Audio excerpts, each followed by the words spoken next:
చెప్పేది చిన్న విషయం అయినా కానీ చాలా భయంకరమైనటువంటి ప్రభావాలు చూపించేటువంటి విషయం అన్నమాట.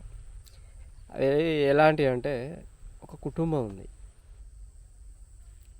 ఆ కుటుంబంలో భార్యాభర్తలు చాలా హ్యాపీగా ఉంటారు. వాళ్ళు అనుకున్నవి అనుకున్నట్టు జరగకపోయినా వాళ్ళ దగ్గర ఉన్నంతలో ఖర్చు చేసుకుంటూ చాలా హ్యాపీగా ఉంటారు. వాళ్ళు ఎక్కువగా సంతోషంగా కలిసి ఉంటూ ఒకరితో ఒకరు చాలా హ్యాపీగా ఉంటూ, ఖర్చుల విషయానికి వస్తే వాళ్ళు అనుకున్నవి, వాళ్ళు కావాలనుకునే అన్నింటినీ పోస్ట్‌పోన్ చేసుకుంటూ ఏదో రకంగా వాళ్ళ లైఫ్‌ని లీడ్ చేసుకుంటూ ఉంటారు. వాళ్ళకు మధ్యలో ఎలాంటి గొడవలు అనేటివి ఉండవు. వాళ్ళు చాలా హ్యాపీగా ఉంటారు. వాళ్ళకు ఉన్నంతలో వాళ్ళకు వీలైనప్పుడు వాళ్ళకి కావాల్సినవి చేసుకోవడం, అది వీలు కానప్పుడు వాటిని పక్కన పెట్టేయడం. ముఖ్యంగా వాళ్ళు కుటుంబంలో అందరూ హ్యాపీగా ఒకరినొకరు చాలా బాగా అర్థం చేసుకుంటూ, ఎలాంటి గొడవలు అనేటివి లేకుండా, అపార్థాలు అనేటివి లేకుండా, మనస్పర్ధలు వచ్చే అవకాశాలు అనేటివి లేకుండా చాలా బాగా హ్యాపీగా కలిసి ఉంటారు. అలా ఉంటున్నప్పుడు ఎవరో ఒకరు చుట్టుపక్కల వాళ్ళ స్నేహితుల, లేకపోతే అమ్మాయి తరపున బంధువులకు సంబంధించి, అబ్బాయిల బంధువుల తరపున, లేదా చుట్టుపక్కల వాళ్ళ ఎవరో ఒకరు వాళ్ళంతా హ్యాపీగా ఉండడం చూసి ఏం చేస్తారంటే, భరించలేని వాళ్ళు, ఎవరో లేని వాళ్ళు ఏం చేస్తారంటే, వీళ్ళకు పెద్ద ఖర్చులు లేవు, ఎంత ఉంటే అంతలోనే వీళ్ళు హ్యాపీగా ఉండగలుగుతారు, ఎలాంటి గొడవలు లేవు, ప్రశాంతంగా ఒకరితో ఒకరు చాలా హ్యాపీగా కలిసి ఉంటారు, ఎలాంటి గొడవలు లేవని చెప్పేసి ఈర్ష్య జలసీలతో రగిలిపోయే ఆడవాళ్ళు కానీ, మగవాళ్ళు కానీ, వాళ్ళు ఏం చేస్తారంటే, ఏదో ఒక కారణంతో వాళ్ళ ఇంట్లో ఉన్న ఏదో ఒక విషయాన్ని పట్టుకొని దాంట్లో అగ్గిరాజేసే ప్రయత్నం చేస్తారు. అది ఎలా ఉంటుందంటే, వాళ్ళ ఒక కుటుంబం వాళ్ళకున్నంతలా, వాళ్ళకి ఎంత ఇన్కమ్ అయితే ఉందో అంతలోనే వాళ్ళు ప్రతి దాన్ని అడ్జస్ట్ చేసుకుంటూ, వీలు కాని విషయాలు ఏవైనా ఉంటే, కోరికలు ఏమైనా ఉంటే వాటిని పక్కన పెట్టేసి, వాళ్ళకున్న ఇన్కంలోనే వాళ్ళకు సాధ్యమైనంత మట్టుకు హ్యాపీగా ఉంటూ, ఎలాంటి బాధలు అనేటివి లేకుండా ఒకరితో ఒకరు చాలా హ్యాపీగా కలిసి ఉంటారు. భార్యతో భర్త, భర్తతో భార్య, కుటుంబంలో పిల్లలు, ఎలాంటి గొడవ అనేది ఉండదు వాళ్ళకి. సో ఇలాంటి వాళ్ళని చూసి కొంచెం జలసి, ఈర్ష్య, ద్వేషాలతోని రగిలిపోయే మనుషులు ఉంటారు కొందరు, ఆడవాళ్ళు కానీ మగవాళ్ళు కానీ. అది స్నేహితులలో ఉండొచ్చు, చుట్టుపక్కల వాళ్ళలో ఉండొచ్చు, బంధువులలో ఉండొచ్చు, అమ్మాయి తరపున కానీ అబ్బాయి తరపున కానీ, ఆ భార్య తరపున కానీ లేదా భర్త తరపున కానీ, ఎవరో ఒకరు వాళ్ళు ఏం చేస్తారంటే, వాళ్ళంత బాగా ఉన్నంతలో హ్యాపీగా జీవితాన్ని గడుపుతున్న వాళ్ళని చూసి జలసి, ఈర్ష్య అనే భావోద్వేగాలతో రగిలిపోయే వాళ్ళు ఏం చేస్తారంటే, వాళ్ళ ఇంట్లో ఉన్న పరిస్థితులను తెలుసుకొని ఏదో ఒక పరిస్థితిని బట్టి ఇంట్లో అగ్గిరాజేసే ప్రయత్నం చేస్తారు. అంటే గొడవలు సృష్టించే ప్రయత్నం చేస్తారు, మనశ్శాంతి లేకుండా చేయాలని చెప్పేసి ప్రయత్నాలు కొనసాగిస్తారు. ఎలా ఉంటాయంటే, ఇప్పుడు ఉదాహరణకు వాళ్ళ భర్తకి ఉన్నంతలో సంపాదన ఎంత ఉంటే అంతలో ఆ భార్య చీరలు కానీ, కమ్మలు, నగలు లాంటివి కానీ కొనుక్కునే ప్రయత్నం చేస్తుంది. వీలైతే తీసుకుంటుంది, లేదంటే వాటి గురించి ఆలోచించడం మానేస్తుంది. వాళ్ళకి మధ్యలో ఎలాంటి గొడవలు ఉండవు ఇక. ఎందుకంటే డబ్బులు ఉన్నప్పుడు తీసుకుందాంలే, ఇప్పుడు నాకు అవకాశం లేదు, తీసుకునే అంత ముఖ్యమైనది కూడా కాదని చెప్పేసి ఆ విషయాల్ని పక్కన పడేసి హ్యాపీగా ఉండడానికి ప్రయత్నం చేస్తారు. ఇలాంటి పరిస్థితిని చూసిన వాళ్ళు, ఈర్ష్య ద్వేషాలతో రైలిపోయే మనుషులు ఎవరైతే ఉంటారో, ఎప్పుడు అస్తమానం ఈర్ష్య జలసీలతో, అసూయతో రగిలిపోయే వాళ్ళు ఏం చేస్తారంటే, వాళ్ళ ఇంట్లో ఏదో రకంగా గొడవలు సృష్టించే ప్రయత్నం చేస్తారు. భర్తకున్న సంపాదనను బట్టి ఉన్నంతలో చీరలు మెయింటైన్ చేయడం, జ్యువెలరీస్ మెయింటైన్ చేయడం, హెయిర్ ఆయిల్స్ కానీ, మన బ్యూటీకి సంబంధించిన పౌడర్స్ కానీ, క్రీమ్స్ కానీ, ఏవైనా కానీ ఆ విషయాన్ని ఈర్ష్యా ద్వేషాలు ఉన్న వాళ్ళు తెలుసుకొని ఉన్నంతలో మెయింటైన్ చేసేటువంటి ఆ భార్యని ఏదో ఒక రకంగా మీట్ అయ్యి ఆ విషయంలో సిచ్యువేట్ అయ్యే ప్రయత్నం చేస్తారు. అది ఎలా ఉంటాయంటే, ఉదాహరణకు నువ్వు అందంగా ఉండవు, నీకు అందంగా రెడీ అవ్వడం తెలియదు, నీకు తెలియలేదు, ఇలా ఆ అమ్మాయి ఆ భార్యని ఆ ఆడవాళ్ళని రెచ్చగొట్టే ప్రయత్నం చేస్తారు. ఆ ఆడవాళ్ళని రెచ్చగొడుతూ నువ్వు మాలా తయారవడం నీ వల్ల కాదు, నువ్వు అందంగా కనిపించవు, నువ్వు ఈ విషయంలో వేస్ట్ అన్నట్టుగా ఆ ఆడవాళ్ళని రెచ్చగొట్టే ప్రయత్నం చేస్తారు. ఎవరు? ఈర్ష్య ద్వేషాలు ఉన్నారు. రెచ్చగొడితే వాళ్ళు ఏం చేస్తారంటే, ఒకవేళ అమాయకులు అయి ఉంటే నిజంగానే వాటికి రియాక్ట్ అయిపోయి, నేను అందంగా ఉండనా, నాకు చీరలు కట్టడం రాదా, నాకు మంచి సెలక్షన్ లేదని, మంచి చీరలు కొనుక్కోలేనా, నాకు మంచి కమ్మలు నగలు లాంటివి చేయించుకోలేనా అని చెప్పేసి ఆవేశానికి గురవుతుంది, పోటీ పడే ప్రయత్నం చేస్తుంది. అప్పుడు ఏమవుతుందంటే, వాళ్ళ మాటలకి రెచ్చిపోయి వాళ్ళ మనసులో ఉన్న అంతరంగం ఏంటో తెలియక పాపం ఇంట్లో భర్తని ఫోర్స్ చేయడం అనేది మొదలు పెడతారు. ఎలా అంటే, నాకు చీరలు ఇలాంటివి కావాలి, నాకు నగలు ఇలాంటివి కావాలి, ఖచ్చితంగా కావాలి అని చెప్పేసి ఫోర్స్ చేయడం మొదలెడుతుంది. అప్పుడు భర్తకి ఉన్నంత డబ్బు, భర్తకు ఉన్న వచ్చే డబ్బు తక్కువ, భార్య కోరుకునేది ఎక్కువ, ఎందుకు ఇలా చేస్తుందని మనకు అర్థం కాదు, చిరాకు పుడుతుంది. ఉన్నదేమో ఇంత, వచ్చే ఇన్కమ్ కంటే ఎక్కువ ఖర్చులు పెట్టే ప్రయత్నం చేసినప్పుడు ఏ భర్తకైనా కోపం అనేది వస్తుంది. అప్పుడు ఆ భార్య అడిగేది ఏది కూడా కొనిచ్చే ప్రయత్నం చేయడు. ఎందుకంటే వాడి దగ్గర ఉన్నదే కొంత, ఆ కొంతలో ఇల్లు మెయింటైన్ చేయాలి, అన్నీ చూసుకోవాలి. ఇలా అనవసరమైన ఖర్చులు చేసుకుంటూ వెళ్తే అస్సలు అవసరాలు ఏవైతే ఉన్నాయో వాటిని తీర్చుకోలేని పరిస్థితి వస్తుంది అని చెప్పేసి భార్య మాటలు పెడచెవిన పెట్టడం, పట్టించుకోకపోవడం, కొనియకపోవడం అనేది చేస్తాడు. అప్పుడు ఏమవుతుందంటే, భార్యకి ఎవరైతే తనని రెచ్చగొడుతూ మాట్లాడుతున్నారో వాళ్ళ ముందు నేను హైలైట్గా కనిపించాలనే ఉద్దేశంతో పాపం భర్తని ఇంకెక్కువ ఫోర్స్ చేయడం మొదలు పెడుతుంది. ఇంటర్నల్గా ఆమెకు అనిపించే ఫీలింగ్ ఏంటంటే, నేను అందంగా కనిపించద్దా, నేను అందంగా ఉంటే వీడికి ఏమవుతుంది, కొనిస్తే ఏమవుతుంది, వాళ్ళ ముందు నేను తక్కువ అయిపోతున్నాను, వాళ్ళని ఎలా పడితే అలా మాట్లాడుతున్నారనే కోపం భార్యకు వస్తుంది. భర్తకి ఈ విషయాలు తెలియక వాడు ఎందుకు ఇలా చేస్తుంది, మధ్యలో ఇలా అడ్డదిడ్డమైన ఆలోచనలు చేస్తూ అడ్డదిడ్డమైన ఖర్చులు చేసే ప్రయత్నం చేస్తుంది ఎందుకు అని చెప్పేసి వాడికి రకమైనటువంటి ఫ్రస్ట్రేషన్ మొదలవుతుంది. అలా వాళ్ళిద్దరి మధ్యలో గొడవలు అనేవి స్టార్ట్ అవుతాయి.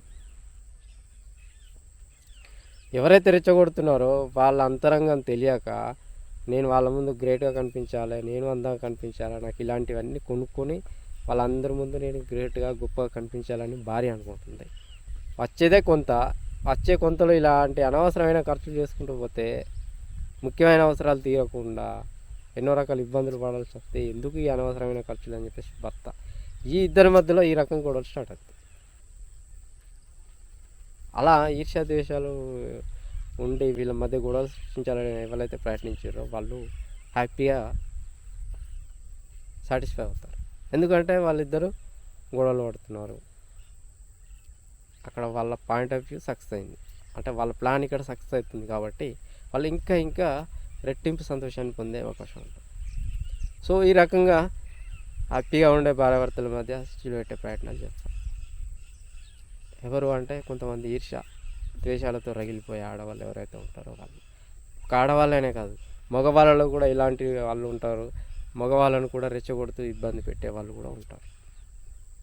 ఈ రకంగా ఈర్ష్య ద్వేషాలతో రగిలిపోయే వాళ్ళు మాత్రమే ఎదుటి వాళ్ళ జీవితాల్లో ఉన్న పరిస్థితులను తెలుసుకొని వాళ్ళలో ఉన్నటువంటి మైనస్లు ఏవైతే ఉంటాయో, లోట్లు ఏవైతే ఉంటాయో వాటిని క్యాచ్ చేసుకొని ఆ విషయాల్లో వాళ్ళని రెచ్చగొడుతూ, మగవాళ్ళైతే భర్తని, ఆడవాళ్ళైతే భార్యని ఇలా రెచ్చగొడుతూ వాళ్ళ కాపురంలో మనశ్శాంతి ప్రశాంతి అనేది లేకుండా చేసే ప్రయత్నం చేస్తారు. ఇలాంటి ఎవరు చేస్తారంటే ఈర్ష్యా ద్వేషాలతో రగిలిపోయే వాళ్ళు మాత్రమే చేస్తారు, వేరెవ్వరు ఇలాంటివి చేయరు. ప్రతి ఒక్కరి జీవితంలో మైనస్లు అనేటివి ఉంటాయి, ఏదో ఒక లోటు అనేది కంపల్సరీగా ఉంటుంది. కాబట్టి అలాంటి మైనస్లు అనేటివి ప్రతి ఒక్కరి జీవితంలో ఉంటాయి. కానీ ఎవరి జీవితంలో ఆ లోటుపాట్ల గురించి తెలుసుకొని వాళ్ళ జీవితాల్లో చిచ్చులు పెట్టే ప్రయత్నం ఎవ్వరు చేయరు. కేవలం ఈర్ష్య ద్వేషాలతో రగిలిపోయే వాళ్ళు మాత్రమే అలాంటివి చేస్తారు. ఇంకో రకంగా ఎలా చేస్తారంటే, భర్త అనేవాడు భార్య అనవసరమైన ఖర్చులు చేసే ప్రయత్నం చేస్తున్నప్పుడు వారించడం, తిట్టడం, కోపగించుకోవడం లాంటివి చేస్తున్నప్పుడు ఆ విషయాలు తెలిసిన వాళ్ళు వీళ్ళు ఏం చేస్తారంటే ఇంకా అగ్రాజ్ చేయడానికి ఏం చేస్తారంటే, మీ భర్త వేస్ట్ కాడు, వాడంత వేస్ట్ ఫీల్ ఇవ్వలేడు, నీ మీద ఇష్టం లేదు కావచ్చు, లేదా ఇంకొకరితోనో వాడు కనెక్షన్లో ఉన్నాడు కాబట్టి అందుకే నీ ఆలోచనలు నీ ఇష్టాలు వాడికి నచ్చట్లేదు, నీకు నచ్చినవి వాడు కొనియట్లేదు. ఈ రకంగా కూడా చిచ్చులు పెట్టే ప్రయత్నాలు కొంతమంది చేస్తారు. ఇదొక రకమైనటువంటి కోణం. ఈ రకంగా భార్యకి నచ్చింది ఏదైనా భర్త చేయకపోతే ఆ విషయాన్ని క్యాచ్ చేసుకొని, ఎవడైనా భర్త అనేవాడు భార్య మీద ఇంట్రెస్ట్ ఉన్నాడు, ఇష్టం ఉన్నాడు, ఖచ్చితంగా పని అడిగిందల్లా చేయగలుగుతాడు. చేత్తలేడు అంటే నీ మీద వాడికి ఇష్టం లేదు, లేదా ఇంకొక కాడనే ఎక్కడో టచ్అప్లో ఉండొచ్చు. ఇలాంటివన్నీ నూరు పోస్తూ ఉంటారు. ఇలాంటివి జరుగుతూ ఉంటాయి. ఇంకో రకంగా ఎలా ఉంటాయంటే, తనకి ఇష్టమైంది, తనకు నచ్చింది ఖచ్చితంగా కొనుక్కోవాలి, దాన్ని అనుభవించాలనే ఆరాటంతో ఒక వస్తువు కొనుక్కుంటుంది. అది చీరే కావచ్చు, నగలే కావచ్చు, ఏదైనా వస్తువే కావచ్చు, కూలరే కావచ్చు, వాషింగ్ మిషన్, ఇంట్లో ఉన్న ఏదైనా కావచ్చు. అప్పుడు ఏం జరుగుతుందంటే, ఆ వస్తువు కొనుక్కోవాలని ఆరాటంతో కొనుక్కున్న తర్వాత 2 రోజులకు 3 రోజులకు ఆ వస్తువు మీద బోర్ అనేది కలుగుతుంది. ఖచ్చితంగా బోరింగ్ అనేది ఏర్పడుతుంది. ఏ వస్తువు అయినా కానీ మనిషి నైజం ఏంటంటే, ఏదైనా మనస్ఫూర్తిగా అనుభవించిన తర్వాత దాని మీద మోజు అనేది తీరిపోతుంది, దాని మీద బోర్ కొట్టడం అనేది జరుగుతుంది. ఇది సహజంగా జరిగింది. అలాగే వాళ్ళు ఇష్టంతో ఎంత ఖర్చు అయినా పర్వాలేదని చెప్పేసి కొనుక్కొచ్చుకొని పెట్టుకున్న తర్వాత ఆ వస్తువు మీద బోరు కొట్టి దాని మీద మోజు తీరిపోయి తర్వాత వచ్చే ఆలోచన ఏంటంటే, దీనికి అనవసరంగా ఇంత డబ్బు ఖర్చు చేస్తున్నాం, మాకు ఇంత డబ్బు ఖర్చు అయిపోయింది దీనివల్ల అని చెప్పేసి బాధ మొదలవుతుంది. ఆ బాధ ఎలా తీరాలి? బాధ తీరే అవకాశమే లేదు. అక్కడ ఏం జరుగుతుంది, మనసులో అదే ఆలోచన పొడుస్తూ ఉంటుంది, ఇబ్బందికరంగా ఉంటుంది. నాకు ఇన్ని డబ్బులు వేస్ట్ అయిపోయాయి, అనవసరంగా కొనుక్కున్నా, తెచ్చుకోకుండా అయిపోయేది అని చెప్పేసి ఆలోచనతో ఎప్పుడు మైండ్ అంతా నలిగిపోతూ ఉంటుంది వాళ్ళకి. అప్పుడు ఏం చేస్తారంటే, ఆ ప్రెజర్ని ఇంకోరికి నెట్టాలి. ఎలా? అప్పుడు ఏం చేస్తారంటే, ఎవరైనా అమాయకులు ఉంటే వాళ్ళని పట్టుకొని మేము ఇంత కొన్నాం అంత కొన్నాం, మా దగ్గర ఈ వస్తువు ఉంది మీ దగ్గర లేదా అని చెప్పేసి ఇండైరెక్ట్గా వాళ్ళని రెచ్చగొట్టే ప్రయత్నం చేస్తారు. ఆ వస్తువు కొనుక్కునేలా చేస్తారు, మోటివేట్ చేస్తూ ఉంటారు, మాటలతో వాళ్ళను కించపరుస్తూ ఉంటారు, ఎత్తి పొడుస్తూ ఉంటారు, లేదా బుదరకిచ్చి ఎంకరేజ్ చేస్తూ ఉంటారు, ప్రోత్సహిస్తుంటారు ఆ వస్తువు కొనుక్కోవడానికి. ఆ వస్తువు కొనుక్కోవాలనే ఆలోచన వచ్చే వరకు కూడా కించపరుస్తారు, లేదా తీసి పడేసినట్టు మాట్లాడతారు, అవమానిస్తారు, లేదా ఎంకరేజ్ చేస్తూ ఉంటారు.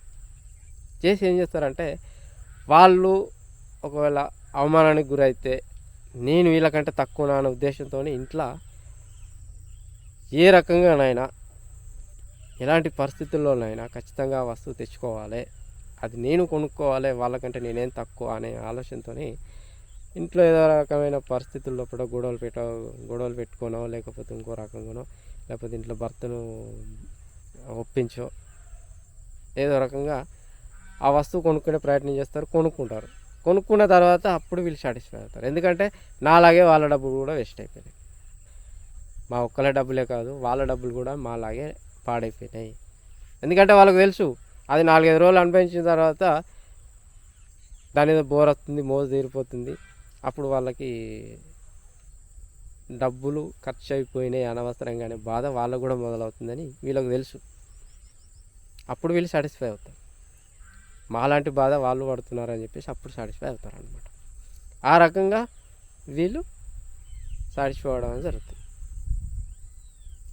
ఈ రకంగా కూడా కొంతమంది ఎదుటి వాళ్ళను ఖర్చులో పాలు చేసి వీళ్ళకి వచ్చిన నష్టమే వాళ్ళకు కూడా జరిగేలా చేయాలని చెప్పేసి ప్రయత్నం చేస్తుంటారు. పోనీ వీళ్ళకు ఒక వస్తువు కొనుక్కున్న తర్వాత దాని మీద మోజు తీరిపోయిన తర్వాత వీళ్ళు మారుతారా అంటే జరగని పని. ఎందుకంటే మళ్ళీ కొత్త వస్తువు చూసినప్పుడు, మళ్ళీ కొత్త చూసినప్పుడు ఖచ్చితంగా మళ్ళీ అది తెచ్చుకోవాలి, మళ్ళీ దాని మీద మోజు తీరిన తర్వాత బోరు కొట్టిన తర్వాత వాళ్ళకు జరిగిన డబ్బు నష్టం ఏదైతే ఉందో అది ఎదుటి వాళ్ళు కూడా అనుభవించాలి. అలాగే డబ్బు నష్టం ఎదుటి వాళ్ళకు కూడా జరగాలని చెప్పేసి ఎదుటి వాళ్ళను కించపరచడమో, అవమానించడమో, రెచ్చగొట్టడమో, లేదా బుదరకిచ్చి ప్రోత్సహించడమో ఇలాంటివి చేస్తూ ఎదుటి వాళ్ళకు కూడా డబ్బు నష్టాలు చేసే ప్రయత్నం చేస్తుంటారు. ఈ రకంగా ఆడవాళ్ళలోనూ ఉంటారు, మగవాళ్ళలోనూ ఉంటారు. సో ఇది కేవలం ఇలాంటి వాళ్ళు ఎలాంటి భావోద్వేగాలను నిండి ఉంటారంటే ఈర్ష్య, ద్వేషం, అసూయ అనే భావోద్వేగాలతోని మనసంతా నిండిపోయి ఎదుటి వాళ్ళకి మనశ్శాంతి లేకుండా చేయాలనే ప్రయత్నాలు చేస్తుంటారు. వీళ్ళకి జరిగిన నష్టం ఎదుటి వాళ్ళకు కూడా జరగాలని చెప్పేసి ప్రయత్నాలు చేస్తూ ఉంటారు. సో ఈ రకంగా ఈర్ష్య, ద్వేషం, అసూయ కలిగిన వాళ్ళు చేసేటువంటి ప్రయత్నం వాళ్ళ అంతరంగం ఏందో ఎదుటి వాళ్ళకి తెలియకుండా ఎదుటి వాళ్ళను మనశ్శాంతి లేకుండా చేయడం, లేదా నష్టాలకు గురి చేయడం, ఇంకా డబ్బులు నష్టం చేయడం లాంటి ప్రయత్నాలు చేస్తూ ఉంటాం. ఇది జరిగేదన్నమాట. ఇలాంటి ఈర్ష్య ద్వేషాలు ఉన్న వాళ్ళతోని వాళ్ళు రెచ్చగొట్టే మాటలకు, వాళ్ళు చెప్పే మాటలకు లొంగిపోయి రెచ్చిపోయి అనవసరంగా జీవితాల్లో మనశ్శాంతి లేకుండా చేసుకోవడం, లేదా డబ్బులు అనవసరంగా పాడు చేసుకోవడం అనేది చేయొద్దు. ఇలాంటి వాళ్ళు ఆడవాళ్ళలోనూ ఉంటారు, మగవాళ్ళలోనూ ఉంటారు. ఉదాహరణగా కొన్ని విషయాలు చెప్తాను.